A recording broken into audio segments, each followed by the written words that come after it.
Assalamualaikum warahmatullahi wabarakatuh. Waalaikumsalam warahmatullahi wabarakatuh. Kembali lagi bersama saya Neng Siti Aminah di DPP Podcast.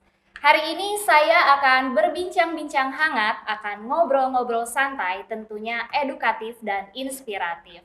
Di sini di tengah-tengah kita semua telah hadir narasumber istimewa kita, yaitu Bapak Insinyur Ahmad Sayhu MPD dari BBPP MPV Pertanian Cianjur, dan di samping kiri saya ada yang sangat menginspiratif kita semua di SMK Negeri Pertanian Pembangunan Cianjur, yaitu Bapak Undang Iman Santosa STPM MPD.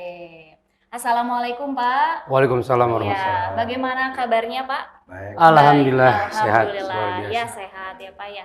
Oke, mungkin saya sekarang ke Bapak Ahmad Sayhu dulu ya Pak ya. Oke Pak, gimana Pak kesannya nih Pak ke SMK Negeri Pertanian Pembangunan Cianjur ini? Ya, luar biasa. SMK PP ini awalnya saya terinspirasi melihat ya, media sosial itu luar biasa untuk mengekspos branding daripada SMK-SMK yang lainnya.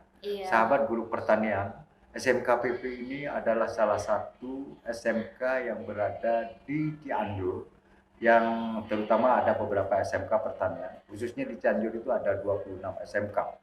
Saya terinspirasi datang ke sini, ada suatu kelebihan nih saya kira, ternyata luar biasa sahabat guru pertanian. Saya datang ke SMK PP ini, benar tidak sih SMK PP ini mempunyai program-program katanya luar biasa, yaitu ada program Teaching Factory yang booming nih. Saya lihat sudah kerjasama dengan dunia usaha dan dunia industri. Betul. Iya, mungkin supaya lebih jelasnya ya kita akan tanya langsung saja kepada Kepala SMK Negeri Pertanian Pembangunan Cianjur, Pak.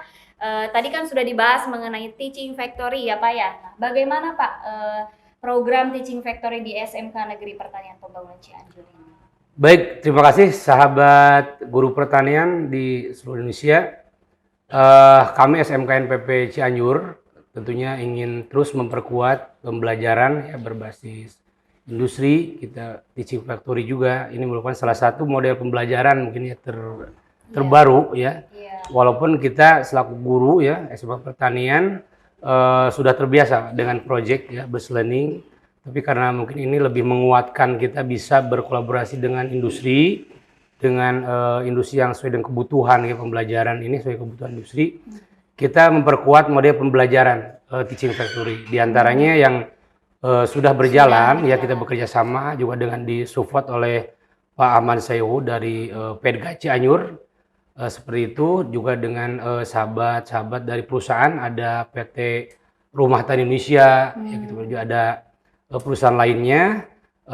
Alhamdulillah kita betul-betul sudah menjalankan Teaching Factory berbasis real orderan produk dari industri. Kita juga dibina, dibimbing gitu ya oleh industri sehingga menghasilkan produk sesuai dengan kebutuhan atau standar industri seperti itu. Oke, terima kasih Pak. Mungkin sekarang saya kembali lagi ya ke Pak Ahmad Sayhu. Mungkin Bapak tadi sudah observasi ya Pak ya ke lahan gitu kan ya Pak, melihat secara langsung didampingi juga oleh Kepala SMK PP gitu.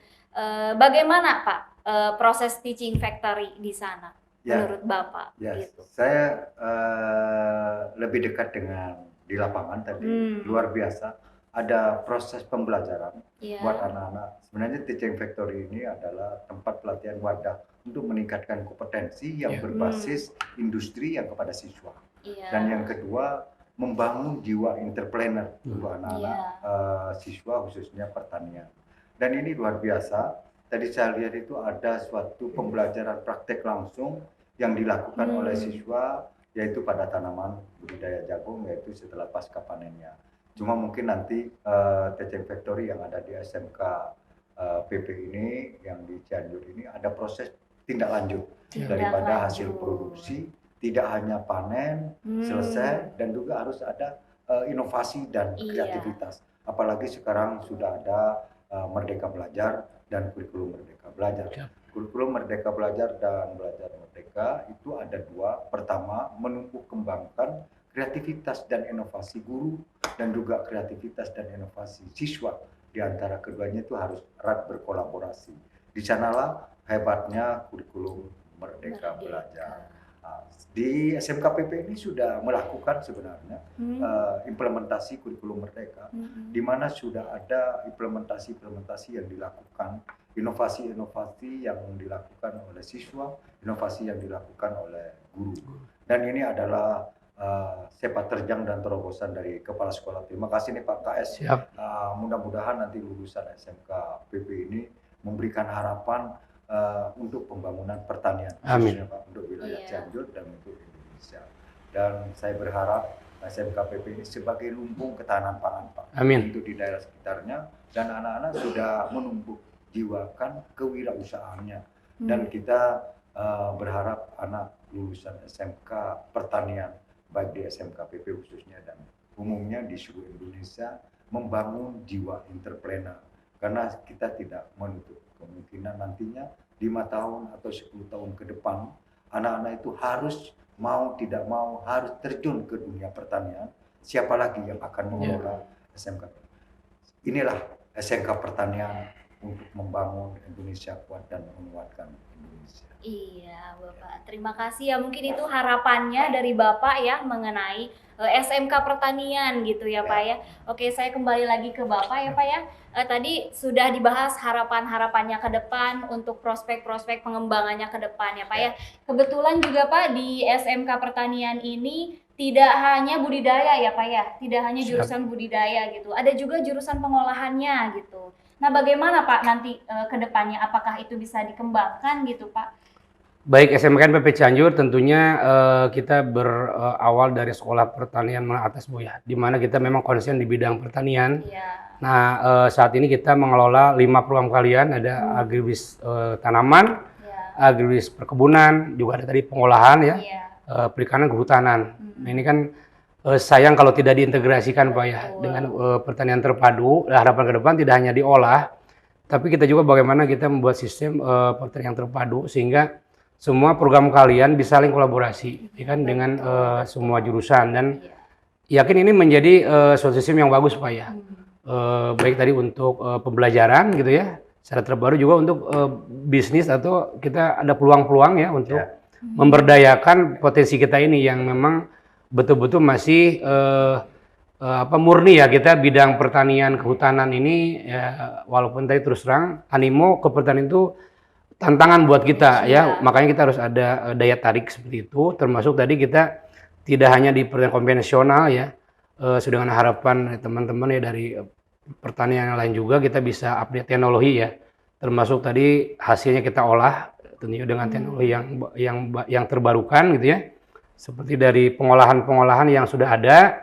Nah, kita tentunya padukan untuk mensupport kegiatan di jurusan lain. Mungkin selama ini kita belum berkolaborasi, tapi ke depan tadi rencana kita ingin ada usaha pertanian terpadu, sehingga bisa nilai value atau nilai tambah ya dari pembelajaran di pertanian kehutanan bisa muncul gitu, tidak hanya parsial untuk masing-masing jurusan.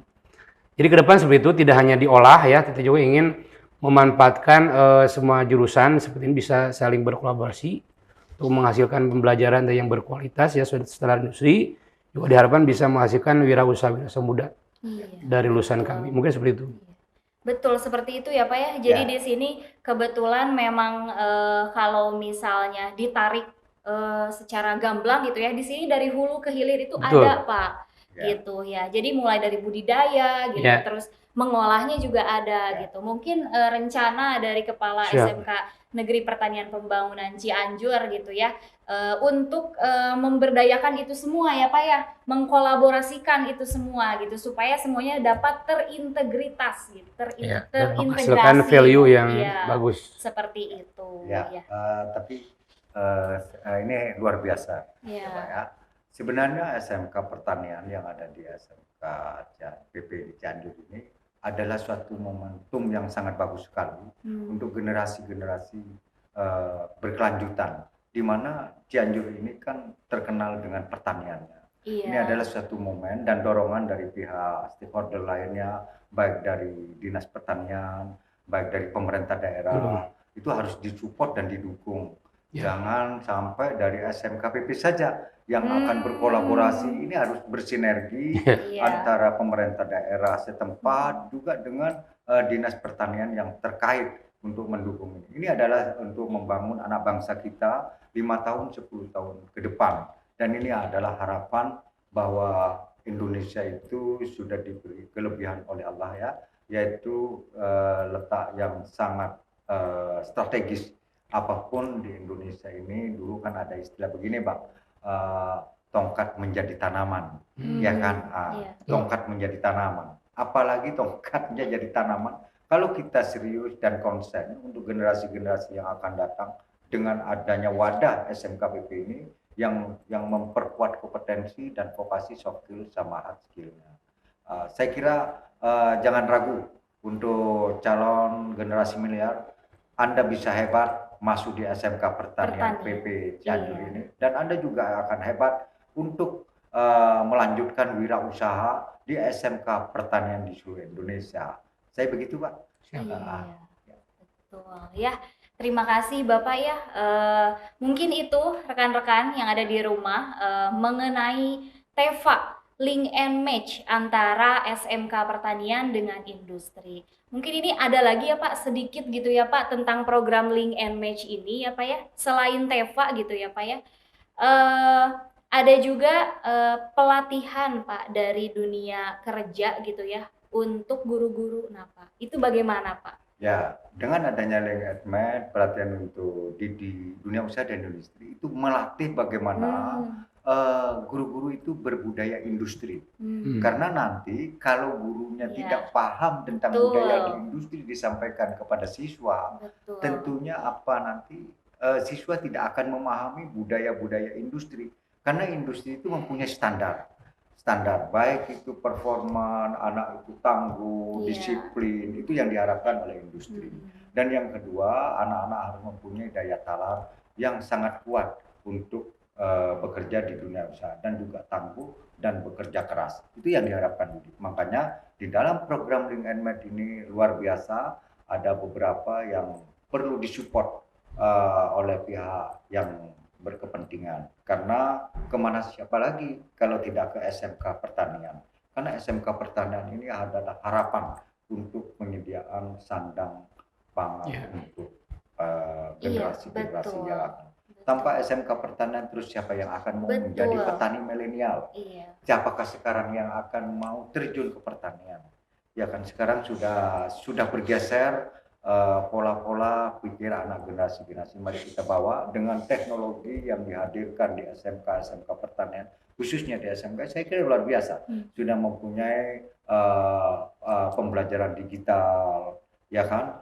Itu adalah suatu program digitalisasi pembelajaran yang berbasis berorientasi kepada e-learning, ya kan? SMKPP sudah memulai. Ini luar biasa. Dan kami berharap untuk pemerintah daerah dan juga terutama orang tua, jangan ragu masuk sekali lagi ke SMK Pertanian. Ada harapan. Yang penting ada jiwa dan kemauan niat untuk masuk SMK Pertanian. Iya, ya. Begitu ya rekan-rekan yang ada di rumah, kata Bapak tadi, jangan ragu untuk masuk ke SMK Pertanian. Ya. Karena selama kita hidup ya rekan-rekan, kita akan selalu membutuhkan makanan, minuman, sandang pangan itu ya Pak ya selama kita hidup gitu. Jadi tidak akan pernah berhenti. Itu tugas kita semua, apalagi kita tinggal di daerah Cianjur ya Pak ya, yang potensinya itu sangat besar gitu ya. Oke, mungkin cukup ya Pak ya? Siap. Cukup ya pembahasan atau obrol-obrolan kita hari ini. Mudah-mudahan kita ketemu lagi di lain waktu ya Pak ya. Terima kasih. Ada satu yang boleh, karena boleh, Pak. Saya kalau dulu pernah saya lihat ya Pak ya, ngopi katanya kan, ngobrol pintar. Kalau saya punya moto apa saja, yaitu kita penikmat kopi, ya kan? Kita penikmat kopi itu ada artinya kita melakukan seorang wirausaha itu harus konsisten apa yang konsisten. Kalau Konsisten. itu kita harus optimis. Optimis. Ya kan? Optimis. Dan yang tidak kalah pentingnya, mari kita bangun peduli kepada siapa saja di sekitarnya. Yang ininya produk kita, diri kita harus berintegritas. Itu konsisten, optimis, peduli, dan berintegritas. Jangan lupa tiap hari kita harus berjiwa kopi. Iya, luar biasa ya, luar biasa ya moto dari Bapak Ahmad Syaihu ini. Ya baik rekan-rekan, Bapak sebelumnya DPP ini punya jargon Pak, ya untuk menutup kegiatan kita hari ini. Ya, kalau misalnya saya bilang DPP, kita yes, gini, ya Pak ya. Maksud tadi vokasi kuat membuat Indonesia. Ya, siap. Karena ditonton oleh vokasi nih. Iya. Oke, siap Pak? Oke, siap. DPP, yes! Vokasi kuat menguatkan Indonesia. Oke, terima kasih Bapak. Ya, terima kasih. Siap, terima kasih. Oke. Iya. Mantap lah, alhamdulillah. Bagus. Ya. Sama-sama Pak. Oke, rekan-rekan yang ada di rumah mungkin cukup ya obrol-obrolan santai dari kita semua. Mudah-mudahan bisa memberikan inspirasi nih untuk kita semuanya. Amin. Ya, terima kasih. Akhir kata, wassalamualaikum warahmatullahi wabarakatuh. Waalaikumsalam warahmatullahi wabarakatuh.